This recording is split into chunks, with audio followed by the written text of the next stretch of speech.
Price the lord. ಪ್ರೀತಿಯ ದೇವರ ಜನರೇ, ದೇವರ ವಾಕ್ಯವು ನಮಗೆ ಪ್ರತಿದಿನ ಮತ್ತು ಪ್ರತಿ ಕ್ಷಣವೂ ಕೂಡ ನಿರೀಕ್ಷೆಯಾಗಿದೆ. ಬನ್ನಿ ಹಾಗಾದರೆ ಈ ದಿನದ ಕೃಪೆಯ ವಾಗ್ದಾನವನ್ನು ಧ್ಯಾನಿಸೋಣ. ಯೋಬನು 3:25.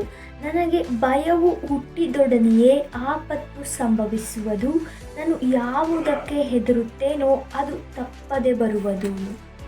ಪ್ರಿಯ ದೇವಜನರೇ, ದೇವರ ವಾಕ್ಯದಲ್ಲಿ ನಾವು ನೋಡಬಹುದು, ನಾವು ಯಾವ ವಿಷಯದಲ್ಲಿ ಭಯಪಡುತ್ತೇವೋ ಮತ್ತು ನಾವು ಯಾವುದನ್ನು ನೋಡಿ ಹೆದರುತ್ತೇವೋ ಅದು ಆಪತ್ತು ಸಂಭವಿಸುತ್ತದೆ ಎಂಬುದಾಗಿ.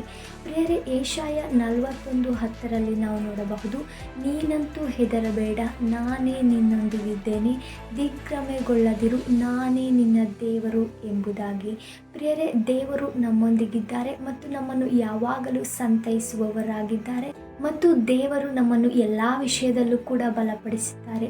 ಪ್ರಿಯರೇ, ನೀವು ಯಾವುದೋ ಒಂದು ಪರಿಸ್ಥಿತಿಯನ್ನು ನೋಡಿ ಅಥವಾ ಯಾರಿಗೋ ಬಂದಿರುವಂತಹ ರೋಗವನ್ನು ನೋಡಿ ನನಗೂ ಕೂಡ ಆ ರೋಗ ಬರುತ್ತದೆ, ನನಗೂ ಕೂಡ ಆ ಪರಿಸ್ಥಿತಿ ಸಂಭವಿಸುತ್ತದೆ ಎಂಬುದಾಗಿ ನೀವು ಯೋಚಿಸದೆ, ದೇವರ ವಾಕ್ಯವು ನಾವು ಏನು ಹೇಳುತ್ತದೋ ಅದೇ ನಾವಾಗಿದ್ದೇವೆ ಎಂಬುದಾಗಿ ನಂಬಿ, ನಮಗೋಸ್ಕರ ಕೊಡಲ್ಪಟ್ಟಿರುವ, ನಾವು ಜೀವಿಸುವುದಕ್ಕೋಸ್ಕರ ಕೊಡಲ್ಪಟ್ಟಿರುವ ಜೀವವುಳ್ಳ ವಾಕ್ಯವನ್ನು ನಿಮ್ಮ ಹೃದಯದಲ್ಲಿ ನಂಬಿ ಮತ್ತು ಅಂಗೀಕರಿಸಿಕೊಂಡು ಅದರಂತೆ ಜೀವಿಸಿರಿ. ದೇವರು ನಮ್ಮನ್ನು ಕೈ ಬಿಡುವುದೂ ಇಲ್ಲ, ತೊರೆಯುವುದಿಲ್ಲ. ಆತನು ನಮ್ಮನ್ನು ಎಲ್ಲ ವಿಷಯದಲ್ಲೂ ಮತ್ತು ಎಲ್ಲ ಪರಿಸ್ಥಿತಿಗಳಲ್ಲೂ ಕೂಡ ಸಂತೈಸುತ್ತಾರೆ, ಬಲಪಡಿಸುತ್ತಾರೆ. ಕರ್ತನಲ್ಲಿ ನಂಬಿಕೆಯಿಂದಿರಿ, ಆತನ ವಾಕ್ಯದಲ್ಲಿ ವಿಶ್ವಾಸವೆಂದಿರಿ. God bless you. ಆಮೇನ್.